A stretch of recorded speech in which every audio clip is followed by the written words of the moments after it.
Recoiffez-vous. J'adore. Vous avez rien entre les dents. Bonjour à tous, merci d'être présents pour notre webinaire de présentation du projet CAST. CAST qui est représenté aujourd'hui par Antoine Leclerc. Bonjour Antoine. Bonjour Nadège. Avec le retour d'expérience de Christophe Boucreux d'IDKit et de Nadia Haas de Kiabi. Bonjour à tous les deux. Et bonjour à tout le monde. Bonjour. Également autour de la table, Bruno en tant que chef de projet de notre appel à projet New Shopping Experience. Bonjour Bruno. Bonjour à tous. Je vais, dans un premier temps, vous présenter les quelques chiffres de Cap Digital pour vous présenter par la suite la plateforme pour vous dire comment interagir entre vous, poser vos différentes questions. Donc, concernant les chiffres de Cap Digital, en 2020, nous avions 15 ans d'ancienneté, 15 ans où on a eu l'occasion de pouvoir accueillir plus de 1000 structures adhérentes. 850 PME et startups sont d'ailleurs dans ces 1000 structures, dont 70 grands groupes, 70 EFR et 10 fonds d'investissement. En 2020, nous avons eu la chance de pouvoir organiser plus de 110 événements ayant accueilli plus de 15 000 participants. Notre équipe est composée de 40 collaborateurs en tant qu'équipe permanente et 160 experts. Alors, sachez qu'en tant qu'adhérent à Cap Digital, vous avez tout à fait la possibilité de nous solliciter que ce soit les collaborateurs permanents ou les 160 experts pour différentes questions, que ce soit pour la communication, les levées de fonds ou le montage d'un projet R&D. Donc, n'hésitez pas. Pour les personnes qui ne sont pas adhérentes à Cap Digital, pas de panique, je vais vous envoyer un petit lien vous permettant de prendre connaissance des conditions d'adhésion à Cap Digital. Pour les chiffres suivants, parlons donc recherche et développement. Plus de 3136 projets de recherche et développement ont été reçus depuis 2006, dont 1719 projets ont été labellisés et 870 projets ont été financés. À propos de l'accélération, 571 millions d'euros ont été levés par les entreprises adhérentes du pôle, dont 81% via nos services d'accélération et de recherche et développement. 33% des entreprises du Next 40 sont membres de Cap Digital et 22% des entreprises du French Tech 120 sont membres également de Cap Digital. À propos de la transformation numérique, plus de 100 mises en relation qualifiées ont été faites en 2020 via nos différents programmes et plus de 100 projets d'open innovation ont été menés par le pôle depuis 2015. Promis, c'est la dernière slide. Après, je laisserai la parole à nos différents experts. Mais juste avant, je vous présenterai la plateforme. Donc, les chiffres clés, toujours 2020 pour l'Europe. Plus de 42 projets européens dans lesquels le pôle a été impliqué depuis sa création, dont 12 projets sur la seule année 2020. Et 230 structures partenaires de Cap Digital sont sur la scène européenne. J'en ai terminé avec ces chiffres. Je vous présente la plateforme. Sur la droite de votre écran, plusieurs onglets. L'onglet chat et l'onglet questions. Dans l'onglet chat, vous pouvez vous envoyer un petit message, comme j'ai pu le faire pour vous souhaiter la bienvenue. Donc, n'hésitez pas à nous remonter un souci technique s'il y a, ou nous envoyer un petit smiley pour montrer à quel point ce projet vous intéresse, ou demander à Antoine de bien vouloir vous fournir ses coordonnées. Dans l'onglet questions, juste à côté, ça sera l'onglet à utiliser uniquement pour pouvoir poser vos différentes questions à nos intervenants, donc Nadia, Christophe, Antoine ou Bruno. Donc, on y répondra au fur et à mesure de la présentation. Donc, n'hésitez pas à poser vos questions uniquement dans cet onglet pour un meilleur suivi. Voilà, j'en ai terminé. Bruno, je te laisse la parole pour pouvoir poser le contexte du New Shopping Experience 2021. Et je vous dis à tout à l'heure. Merci beaucoup Nadège. Alors effectivement, donc l'appel à projet New Shopping Experience, c'est un programme qui existe maintenant depuis plus de 10 ans et qui a pour vocation de favoriser le matchmaking, la mise en relation entre des entreprises technologiques innovantes et qui ont des solutions à proposer et répondre à des problématiques en fait d'enseigne. L'objectif étant de partager un use case pour tester, expérimenter en fait des nouveaux projets d'usage sur le commerce du futur. Depuis depuis plus de 10 ans, on peut passer à la slide suivante. Donc, depuis plus de 10 ans, effectivement, un certain nombre d'enseignes ont collaboré pour apporter ces use cases. Et cette année, donc, sur l'édition 2021, on peut passer à la slide suivante. On a retenu effectivement 5 projets parmi ceux qui ont été, parmi les 30 dossiers qui ont été déposés. Donc, depuis l'origine de ce programme, 105 projets ont été portés par 201 entreprises, 83 enseignes de la distribution, en collaboration également avec des centres de recherche qui ont pu aussi participer de façon plus ponctuelle sur l'apport de briques technologiques. Ceci représentant un budget total de 10 millions d'euros qui sont apportés en partie par les fonds européens de développement, le FEDER, qui nous accompagne depuis l'origine sur ce programme. Donc, merci à la région pour cet accompagnement.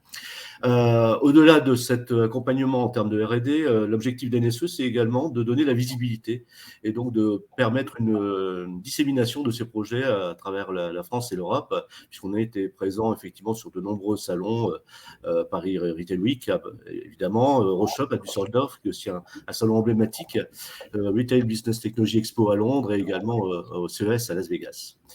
Donc, sur cette édition 2021, sous la baseline d'un commerce vertueux et durable, on a effectivement reçu 30 dossiers de candidature, dont 5 projets ont été retenus et donc sont financés. Et aujourd'hui, on aura donc bien l'occasion, l'honneur et l'avantage d'avoir ce projet présenté par Antoine Leclerc, accompagné par Nadia Haas et Christophe Boucreux, à qui je laisse la parole pour vous présenter ce magnifique projet de live shopping. Merci Bruno et merci Nadège. Bonjour, pour vous partager un retour d'expérience sur ce qui a été mis en place chez iKids et qui habille en lien avec le live commerce. Donc, je tiens à m'excuser déjà pour démarrer parce que j'ai un petit problème de connexion. On est dans un endroit qui capte assez mal et malheureusement, j'étais contraint d'être ici. Donc, s'il y a quoi que ce soit comme problème de connexion, il y a soit Nadia, soit Christophe qui vont prendre le relais. Ils feront ça très bien et auquel cas, je vous rejoindrai juste après. Donc moi, je suis Antoine Leclerc, je suis le fondateur de Cast. Donc nous, on est une solution de live commerce qu'on intègre directement sur les sites e-commerce dans l'objectif d'apporter un peu d'humanisation et d'accompagner les clients dans l'achat. Je vais laisser Christophe puis Nadège se présenter. Nadia, je t'en prie. Merci. Bonjour à tous. Donc, je suis Nadia. Je travaille au sein de Kiabi et j'accompagne des projets autour des communautés et notamment du live shopping qu'on a commencé à déployer chez nous en mai de manière plus commerciale, mais ça, on le verra tout au long du webinaire. Le nouveau prisme qu'on prend grâce à Cast autour du live shopping. Bonjour, moi c'est Christophe, je dirige le pôle innovation pour le groupe ID Kids et l'idée c'est pour nous d'expérimenter toutes les nouvelles formes de commerce, toutes les nouvelles formes et toutes les nouvelles technologies autour de ce qu'on peut apporter pour les clients en termes d'expérience et surtout avoir une veille assez complète de ce qui se fait à travers le monde. Et Cast nous a accompagnés, nous, pour un déploiement de ce qu'on appelle, nous, le live shopping expérience chez nous, voilà, sur l'intérieur, sur tout l'ensemble des marques et notamment avec des expériences qu'on va, je pense, présenter ensuite. Super, merci à tous les deux. Alors, rapidement, pour repositionner pour tout le monde, alors, j'imagine que ceux qui sont dans l'audience doivent connaître à peu près ce qu'est le live commerce. Pour ceux qui ne connaissent pas, c'est vraiment l'association de deux choses. L'association à la fois du live streaming, donc c'est-à-dire le fait de diffuser de la vidéo en direct, et l'association du e-commerce. Donc vraiment, c'est ces associations finalement, de ces deux concepts qui font le live commerce et qui va permettre donc de présenter des produits en direct depuis une expérience d'achat, donc typiquement comme un site e-commerce. C'est un peu du téléshopping 2.0, c'est un peu à la crème, mais c'est vrai que c'est assez parlant. Le téléshopping ressemble, en tout cas, peut ressembler sur certains points, mais pas tous, au live commerce. Pourquoi Cast? Tout simplement parce qu'on l'a lancé on a lancé une co-création avec des enseignes et des distributeurs et des marques il y a 18 mois, lorsqu'on était tous en confinement. Rappelez-vous, pas possibilité dans les magasins. Donc, vraie question sur l'animation commerciale en magasin, comment on allait pouvoir finalement accéder à de l'animation commerciale. Et même quand les magasins se sont réouverts, en fait, toute l'animation commerciale avait quasiment disparu. Toutes les expertises produits et les expertises des marques ne pouvaient plus être présentes en magasin. Et donc, ça a créé finalement des nouveaux besoins. Donc, les consommateurs qui allaient moins en magasin, naturellement, qu'ils achetaient beaucoup plus en e-commerce et qui avaient pris des nouvelles habitudes, notamment le fait de consommer du live chez eux, puisque finalement les technologies et les solutions le permettaient. Donc aujourd'hui, sur le NSE, donc sur le New Shopping Experience avec ID Kids et Kiabi, l'objectif c'était vraiment de proposer une solution et un accompagnement pour leur permettre de faire du live commerce en autonomie depuis le point de vente. Donc quelques étapes pour faire, et puis au fur et à mesure des étapes, on pourra prendre des exemples et du coup Nadia, Christophe, je vous solliciterai sur vos retours d'expérience. La première étape, c'est d'intégrer déjà une solution de live commerce directement sur le site. Donc là, on voit un exemple d'intégration de la solution donc de live commerce Cast sur le site d'Oxybul. Donc on voit qu'on est en train de consulter là une rediffusion d'un live qui s'est fait le 6 octobre, où on était donc sur la thématique des essentiels pour bébés. Donc, on a deux types d'intégration chez Cast. Donc, ces intégrations sous forme de page d'atterrissage. Donc là, on voit la page d'atterrissage de Kiabi, par exemple. Pour donner un autre exemple de page d'atterrissage, là, on voit un exemple de page d'atterrissage chez Fnac. Donc ça permet vraiment de proposer une expérience événementielle. C'est-à-dire que vous allez pouvoir focaliser, non pas sur le produit en lui-même, mais vraiment l'événement. L'événement autour du produit, vous allez pouvoir générer du trafic sur ces pages. De l'autre côté, on a aussi des expériences qui sont directement intégrées dans la fiche produit. Et donc là, vous voyez un exemple de widget qui se trouve sur la fiche produit et qui va pouvoir vous permettre de cliquer pour voir le produit, en tout cas le live en rediffusion. Donc c'est vraiment un premier sujet important, c'est le fait d'intégrer la solution de live commerce dans le parcours d'achat. Okay. La deuxième étape, c'est de capter et de diffuser le live. Donc, comment ça se passe, la diffusion du live, enfin la captation du live? C'est assez, c'est assez classique. On va avoir deux types de captation. On va soit avoir une captation légère qui va nous permettre finalement d'avoir du rendu qui va être très qualitatif. Exemple de ce que Kiabi a fait. Donc là, Nadia, je pense que tu peux peut-être en parler. On est en magasin. Tu peux nous expliquer un petit peu ce qui se passe? Tout à fait. En fait, au tout départ, on a testé le live. Enfin, nous, notre vocation, c'est d'animer le live en local, donc effectivement à l'échelle des magasins. Et l'enjeu, au départ, c'était de trouver les bons animateurs, parce qu'un bon live passe par une belle présentation et on n'est pas tous Pierre Bellemare dans l'âme. Donc, le premier enjeu était de faire un casting et d'aller trouver les bonnes personnes.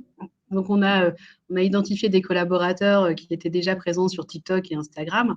Et ensuite, deuxième enjeu, c'était de trouver le magasin qui était sympathique, agréable à l'œil pour pouvoir héberger ses lives et avec un réseau de qualité, ce qui n'est pas toujours évident.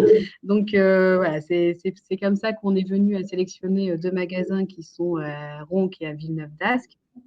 Et au départ, finalement, on est parti un peu sur un storytelling très light en se disant on va laisser vraiment la parole et la prise de parole à nos collaborateurs avec un dispositif extrêmement léger, un trépied et un téléphone, et en testant en dehors des heures d'ouverture pour avoir un environnement sonore le plus agréable possible. Donc, c'est comme ça qu'on est monté à bord du live shopping. Donc avec une approche très light, très lean, mais avec un objectif de déploiement par la suite, notamment Exactement. Au niveau du plan de vente. Quelques éléments, c'est vrai que je ne t'avais pas sollicité pour des photos, mais voilà à quoi ça peut ressembler un dispositif light en fait.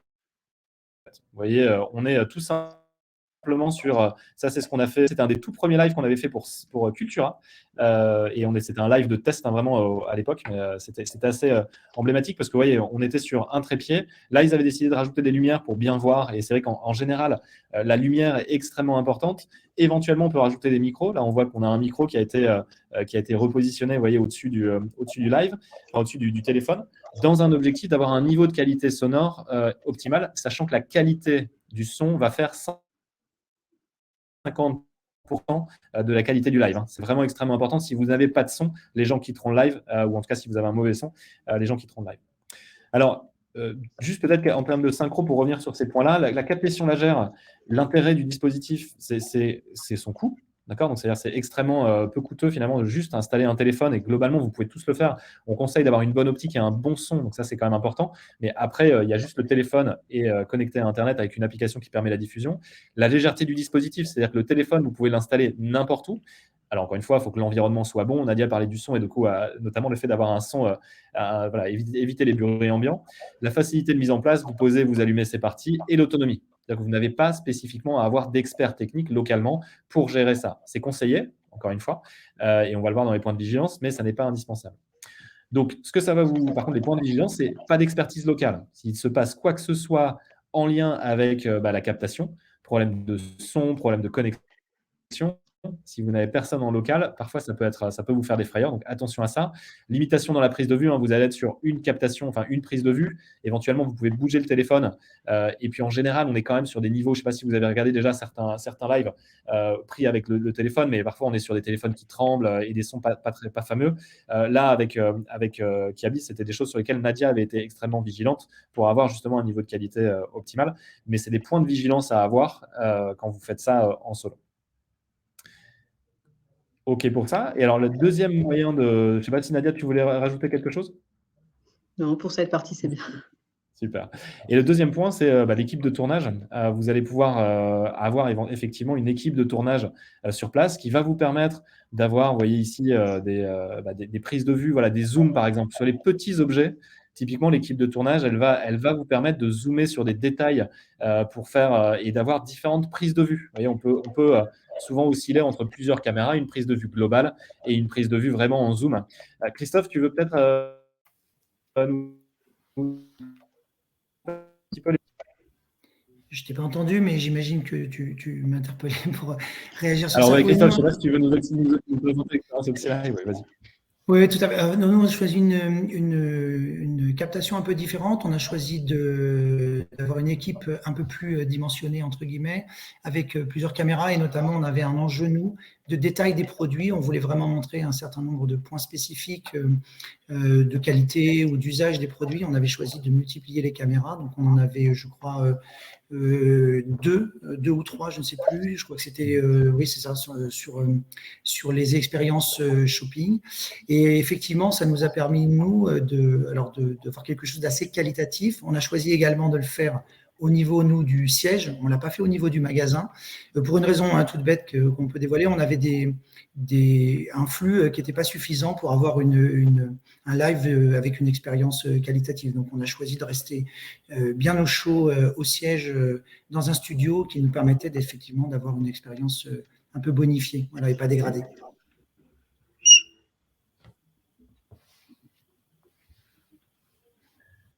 Et notamment avec les produits que tu présentes, je ne sais pas si on m'entend bien, mais avec les produits que tu présentes où il y a souvent beaucoup de détails à présenter. Et donc, c'est effectivement important d'avoir cet aspect multicaméra. Donc, je rebondis sur une question de Virginie.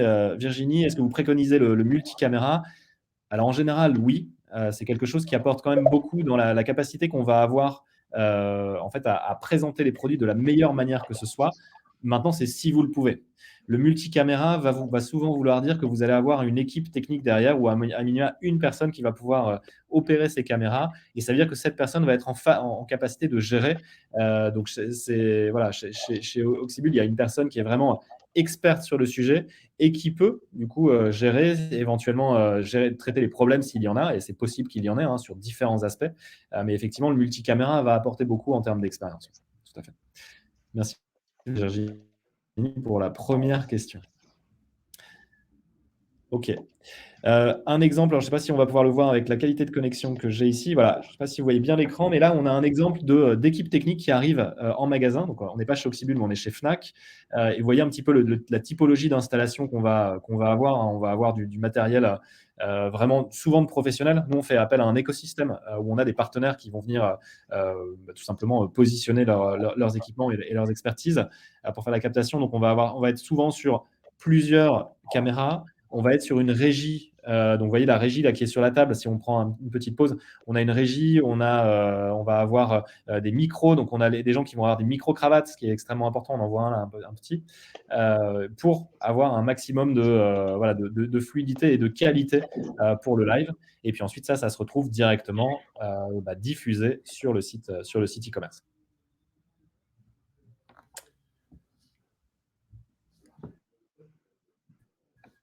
OK. N'hésitez pas si vous avez questions. L'avant-dernière étape, c'est la rediffusion. Finalement, la rediffusion, on va retrouver, donc comme on voit ici directement sur les fiches produits, les rediffusions. Ces rediffusions, pour vous montrer ça en direct, si j'ai la possibilité d'y aller. Hop. Vous voyez, on va pouvoir y accéder soit directement depuis la page d'atterrissage. Là, on est en direct sur le site d'Oxybul, où je vais pouvoir cliquer et arriver sur la rediffusion de l'événement. Je vais pouvoir consulter la rediffusion, consulter, voir l'ensemble des produits qui ont été présentés. S'il y a un produit qui m'intéresse particulièrement, je vais pouvoir cliquer à un endroit pour arriver directement au moment où ce produit est présenté. Je vais pouvoir utiliser aussi la zone de droite si je vois un produit qui m'intéresse pour avoir la présentation. Je vais aussi pouvoir, bien sûr, dans l'expérience d'achat, dans l'expérience du live, ajouter le produit au panier de manière extrêmement simple. Et je vais aussi pouvoir me poser des questions et retrouver les différentes questions qui ont été posées durant le live ou qui ont permis de structurer tout simplement le live. Et quand je vais cliquer sur une question en particulier, je vais arriver au moment où la réponse va être apportée par les présentateurs qui sont, ou ce qu'on appelle les casteurs ou les casteuses, qui sont en train de présenter le live.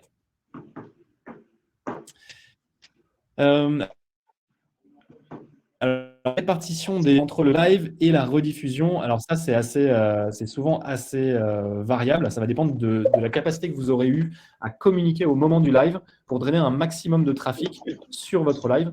En général, on va dire que, nous, ce qu'on voit, c'est qu'entre le live, donc à un instant T, et une semaine après, on a un facteur 2. C'est-à-dire, en général, si on a 1000 personnes pendant le live, on va avoir 2000 personnes qui vont arriver la semaine après. C'est en général ce qu'on voit. Maintenant, il y a parfois des lives qui font très peu de vues et énormément de vues en replay. Et on a aussi l'inverse, des lives qui sont très événementiels, mais qui ne sont plus intégrés dans le parcours client a posteriori, donc en fait sur lesquels on a capté la majeure partie de l'audience sur le live. On a des très grosses variables sur ces replays. Nous, on sait qu'on a été surpris notamment sur la notion d'accès au replay. Elle est parfois non pas de x2, mais elle a été des fois de x5 ou de x7. Donc, on a même à J+5, on s'est retrouvé avec des volumes de consultation des replays qui étaient vraiment très, très fortes par rapport à ce qu'on avait pu avoir en captation live initiale. Ouais, je pense que c'est un bon point. Ça peut être extrêmement variable et souvent, nous, ce qu'on conseille, c'est de valoriser le replay le plus possible parce que souvent, vous avez vraiment… il y a beaucoup d'énergie qui est mise dans l'organisation d'un live et ça crée des contenus qui sont extrêmement pertinents pour être réutilisés a posteriori dans l'expérience d'achat. Donc, en fait, quelque part, si le replay n'est pas exploité, il y a une perte quelque part de valeur autour de ça. Et justement, le dernier point, c'est effectivement, une fois que le live est passé, d'analyser les stats, d'analyser ce qui s'est passé, combien de personnes ont été présentes sur le live, combien de temps sont restées les personnes sur le live. Et ça va vous permettre de comprendre et d'analyser vraiment le fonctionnement dans un objectif de vous améliorer par la suite. Alors, une question de Virginie peut-être pour Nadia dans un premier temps. En termes de CA, avez-vous la part moyenne après le live? Est-ce que tu as pu calculer ça, Nadia? Non, pas encore, parce que là, on commence… en local, en fait, la particularité, c'est qu'en local, on est sur un bassin d'audience qui est beaucoup plus faible. Donc là, on a commencé en septembre à héberger les lives sur kiabi.com avec vraiment là, pour le coup, une audience qui est nationale. Donc, on est seulement en train d'avoir des apprentissages à ce niveau-là. La bonne nouvelle, c'est qu'on dégage du CA. Maintenant, est-ce qu'on est suffisamment rentable par rapport aux investissements mis en place? C'est justement tout le sujet. Notre dernier live a été date de mardi. Donc là, j'ai une compilation des stats qui va se faire plutôt début de semaine prochaine. Effectivement, nous, le replay, les ratios au niveau du replay sont équivalents à ce qu'on s'est dit auparavant. Le business se fait à plus de 70% autour du replay. Ça, c'est un traceur qu'on a eu sur nos premiers apprentissages. Mais là, les tendances qu'on a, elles sont plutôt favorables de se dire qu'il y a du CA. Après, tout dépend le modèle que vous allez mettre en place. Je pense que ça, c'est des points qui sont hyper importants au départ quand on se lance ou quand on continue le live shopping. C'est est-ce qu'on fait de la transaction ou est-ce qu'on fait de l'engagement?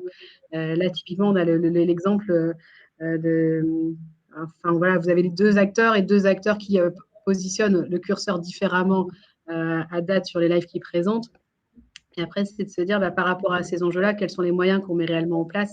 Et parce que ce qu'il faut se dire aussi, c'est que le live, effectivement, il y a tout un écosystème autour de ce sujet-là. C'est très simple à capter, mais par contre, parfois laborieux à organiser parce qu'il y a toujours 10, 15, 20 personnes dans la boucle. Et c'est ça qui, finalement, est le plus complexe dans la mise en place des lives et qui fait gonfler les coûts d'implémentation. C'est clair. Les coûts internes. Interne, tout à fait. Et alors justement, moi j'avais une question. Alors je regardais, je pense qu'il y a une question qui vient d'arriver. Alors si je peux la voir tout de suite. Alors bonjour Nadia, quand vous dites audience nationale, c'est combien à peu près? Est-ce que tu as des chiffres aujourd'hui là-dessus à partager? Je les aurai la semaine prochaine, ces chiffres-là. Comme on est vraiment, c'est vraiment sur ce live de cette semaine, on a tout misé. Donc, on est monté en communication, on est monté. C'est-à-dire qu'on a voulu d'abord stabiliser la partie discours, dialogue, storytelling. C'est hyper important. Et on s'est aperçu qu'il y avait des doués et des dontes. Et donc, il fallait corriger ça avant de passer l'étape d'après. Disons qu'on on a avancé par itération sécurisante. C'est-à-dire que première itération, c'était côté technique. Deuxième itération, éléments de langage. Et maintenant, on est dans la troisième itération, chiffre d'affaires. Donc, à travers les leviers de communication. Mais c'est exactement, je pense que c'est extrêmement important et c'est souvent ce qu'on rencontre. Hein. C'est nos clients veulent d'abord valider que techniquement ça marche, ils veulent être rassurés là-dessus. Après, ils veulent voir qu'opérationnellement, ils peuvent l'exécuter et ensuite, ils se focalisent sur la performance. On a certains clients qui veulent se focaliser sur la performance avant d'avoir finalement validé les différents aspects. Et souvent, ça ne marche pas en fait. Il faut vraiment passer par les différentes étapes que tu as indiquées. Ouais, tout à fait. Alors moi, j'avais une question avant de renchaîner sur les questions du chat. Comment vous avez fait pour accompagner vos collaborateurs? Parce que c'est un vrai sujet humain, hein, tu l'as dit Nadia, il y a beaucoup de temps à passer dans l'accompagnement, enfin dans la préparation. Comment vous avez d'un côté et de l'autre fait pour accompagner les collaborateurs dans la prise en charge finalement de ces nouveaux lives, et puis aussi le fait pour certains collaborateurs de passer devant la caméra? Je vais attaquer si vous voulez. On est en train de mettre en place un module de formation, nous, en interne, qui est rattaché à notre centre de formation principal. Ce module de formation, il va se nommer prise de parole en public. Et il va se dérouler sur 2 jours. 2 jours mixés en présentiel et en live. Avec une première demi-journée, on va plutôt être très centré sur la marque. Ensuite, on va être plutôt centré sur la technique du live commerce. Comment on met en place le dispositif de captation, comment il faut répondre, comment on travaille la communication avant live. Parce que nous, vraiment, l'enjeu, c'est que nos collaborateurs deviennent autonomes sur point de vente pour animer les lives. Donc, on a besoin de leur donner tous les outils. Et ensuite, suite à ces 2 jours de formation, on aura 2 demi-journées de coaching individuel qui seront positionnés à périodicité régulière. Donc, oui, l'enjeu qu'on a aujourd'hui, c'est vraiment de les faire monter en compétences. Et je pense que c'est aussi de toute manière une évolution du métier du conseiller de vente en surface de demain. Donc, on ne fait que préparer l'avenir à ce niveau-là. Avec un objectif justement d'accélération dans la réalisation des lives. Ouais, tout à fait. Et Christophe, toi de ton côté, est-ce que tu as… Oui, nous, c'est un petit peu différent. Comme on couvre plusieurs marques à l'intérieur du groupe et qu'on a choisi comme sponsor immédiat Oxybul.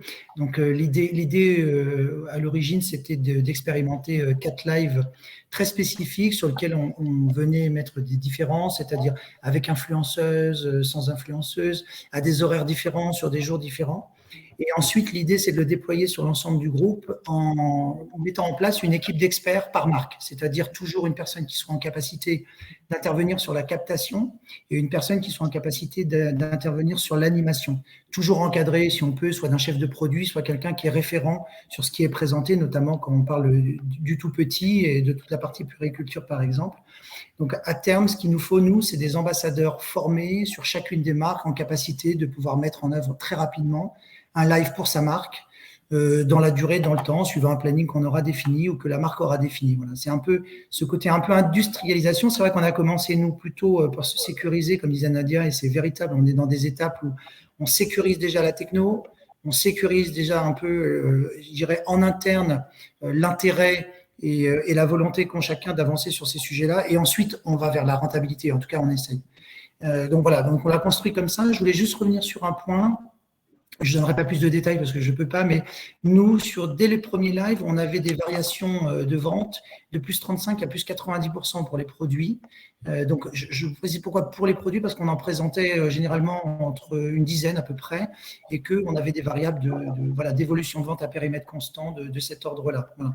Alors, nous, on a une particularité, je ne sais pas si c'est le cas sur tous vos clients, mais on a énormément de personnes qui regardent en replay. C'est ce que je disais juste avant, mais dans des volumes qui sont quand même vraiment très, très forts. C'est-à-dire que c'est des multiples très, très importants. J'en prends le dernier que l'on a fait, nous, il y a une semaine et demie, je crois, sur lequel on avait quasiment, je le dis, plus de 20 000, à J+5, plus de 20 000 viewers sur la partie replay, et c'était largement au-dessus de ce qu'on a eu en live. Donc, il y a l'intérêt de la continuité, en fait, et de l'enrichissement qu'on a, nous, sur nos fiches produits, sur la homepage, etc., qui permettent effectivement de surfer effectivement sur cette communication sur une durée un peu plus longue. Et ça se ressent d'ailleurs au niveau des ventes. Je suis comme Nadia, j'attends les résultats très affinés de ce dernier live pour voir effectivement comment on monte, comment on commence à installer la préférence de marque, comment on commence à installer l'événement et comment on commence à monter en termes de performance, cette fois-ci un peu plus économique, on va dire. On a une question pour toi, Christophe, de Dédé, qui demande si les ambassadeurs dont vous parlez sont des influenceurs ou des conseillers de vente. Alors, je ne sais pas ce qu'a fait Nadia, je crois qu'elle paraît conseiller. Nous, on a choisi toujours un binôme, voire un trinôme. Donc, c'est ce que je disais, on a fait plusieurs expériences différentes. Le premier on l'a fait en trinôme, c'est-à-dire une influenceuse qui parlait à une communauté qui nous était chère, qui étaient les parents. Et on l'avait adjoint avec une animatrice et une chef de produit. Et puis, les expériences suivantes, on les a menées sans influenceuse. On voulait avoir vraiment la transmission un peu des patrimoines de la marque sur les produits. Auxibus est très particulier en plus, hein. Elle co-construit ses produits avec les parents depuis l'origine. Donc, c'est quelque chose qui était assez facile en prolongement de cet ADN de la marque de faire venir la chef de produit qui va être vraiment en détail de ce que sont les produits et comment ils ont été prévus. Donc, voilà, c'est le dispositif qui fonctionne le mieux pour le coup. Et d'ailleurs, le fait de ne pas, parce qu'il faut le dire aussi, le fait de ne pas mettre d'influenceuse nous permet aussi de mieux maîtriser nos coûts, hein. C'est faire venir un influenceur, ça peut être des coûts assez importants. Voilà, donc on a choisi de le faire comme ça pour l'instant. On envisage effectivement des expériences sur le point de vente, mais on veut être sûr pour le coup qu'on a les personnes idoines pour le faire et qu'on soit sécurisé techno et surtout en termes de flux, qui est important pour pas dégrader l'événement. Ouais, alors moi j'avais une question autour de ce que c'est bien avec un influenceur. C'est vrai que tu y as répondu. Un influenceur, ça peut vite coûter très cher. On travaille nous avec des dizaines, doit être quelques dizaines d'influenceurs divers et variés pour différentes marques. Ça peut vite coûter très cher. Ça n'est pas forcément un gage en tout cas de performance pour le live. Faut bien avoir ça en tête. En fait, l'influenceur, vous allez le prendre pour deux choses, à la fois sa notoriété et quelque part sa puissance média et la capacité qu'il va avoir à présenter correctement le produit. Et on a déjà, alors on a eu McFly et Carlito en présentation de produits. Là, récemment, on a eu Lena Situation avec Sephora et Benefit. Alors, sur ces profils-là qui sont très médiatisés, on a eu quand même des super surprises d'avoir finalement les bonnes interactions durant le live. Et ça, c'était quelque chose d'assez intéressant. C'était de voir que le chat était très engagé positivement. Et ça, c'est super sympa. Ça a permis quand même de ramener du monde. Mais il y a beaucoup de cas où parfois, on va avoir finalement un niveau d'influence qui va vous permettre de générer parfois un volume décevant d'audience. Et surtout, comme vous travaillez avec un influenceur, il va y avoir une question des droits. Donc, on parle beaucoup du replay depuis tout à l'heure. Mais le replay, parfois, va être verrouillé en termes de droits sur une certaine durée, ce qui va finalement ne pas vous permettre de valoriser au plus possible le contenu qui a été créé durant le live. Voilà, on avait une question. Ouais, après, je complète juste ça, pardon. L'intérêt aussi, dans certains cas, ça peut être utile. On l'envisage malgré tout, on le réfléchit. Hein, c'est que l'influenceur va apporter son audience. Donc, il ne vend pas en fait je vais dire comme ça, il ne vend pas que sa présence et peut-être son talent devant l'écran. Il vend aussi peut-être sa communauté, qui est généralement très ciblée par rapport à ce que l'on recherche. Et donc, il amène effectivement une audience complémentaire dans le cadre de tout ce qu'on fait en communication autour de l'événement. Donc, ça peut être aussi quelque chose de bénéfique. Oui, tout à fait. Alors, ça peut être quelque chose de bénéfique, mais par contre, il faut effectivement qu'il y ait la prestation de valorisation du live sur ses réseaux sociaux. C'est-à-dire qu'il doit communiquer, il ou elle doit communiquer pour amener un maximum de monde. Tout à fait. Alors, j'avais une autre question pour vous deux. C'est quoi pour vous les 3 éléments clés finalement dans la réussite de la démarche que vous avez engagée aujourd'hui? Donc, dans votre réussite de stratégie live commerce, c'est quoi les 3 éléments clés, les 3 éléments importants? Peut-être Nadia ou Nadia, si tu veux. Bonne question. Alors, juste pour info, Attends, pour le chat, et pour les personnes qui nous suivent, on n'a pas préparé ces questions. C'est vraiment des questions à chaud, c'est volontairement. ça. Donc, ne vous attendez pas à des réponses toutes faites préparées. Ça n'est pas le cas. On est dans l'authenticité. Moi, je suis pas spontanée là. Dans les 3 éléments clés. Les 3 éléments clés, je pense que c'est vraiment d'avoir embarqué les collaborateurs dès le départ dans le sujet. Ça, c'est l'humain, c'est capital. Pardon, au niveau des lives. Le deuxième, c'est d'avoir eu cette logique très protectionniste dans l'organisation des lives. Et le troisième, c'est traquer. Traquer. On y est arrivé récemment. Donc, et maintenant, on continue à pousser ces rapports de tracking pour avoir des apprentissages parce que on n'est pas encore au niveau des marchés asiatiques. Le marché français, européen, il se cherche et il commence seulement à toucher du doigt le Saint Graal. Donc, pardon, on a besoin d'insight par rapport à ça pour évaluer. Voilà. Ouais, je partage. Je pense que c'est les trois points comme Nadia. De toute façon, prioritairement, de toute façon, pour tous les projets, c'est d'engager les équipes, clairement, parce qu'effectivement, on doit rayonner assez large quand on veut monter ce type d'événement. Hein. Ça va de la technique en interne, ça va des chefs de produits, de la direction de la marque parfois, effectivement. Donc, il y a pas mal de collaborateurs, collaboratrices à engager. Ça, c'est la priorité. Après, évidemment, et c'est pas pour vanter la solution, mais je pense que les gens qui s'aventurent sur ces terrains-là maintenant ont besoin d'être assurés technologiquement, techniquement. Il faut qu'ils soient en capacité d'être accompagnés parce que même si une fois qu'on est en live, on peut faire des systèmes assez simples de captation, ça demande quand même à être sûr que toute la partie Internet, intégration, etc., soit la plus souple possible. Nous, je sais par exemple, pour ne dévoiler que ça, c'était un des éléments clés de ne pas avoir une intégration qui soit complexe, mais quelque chose qui soit très facile à pouvoir plugger sur le site.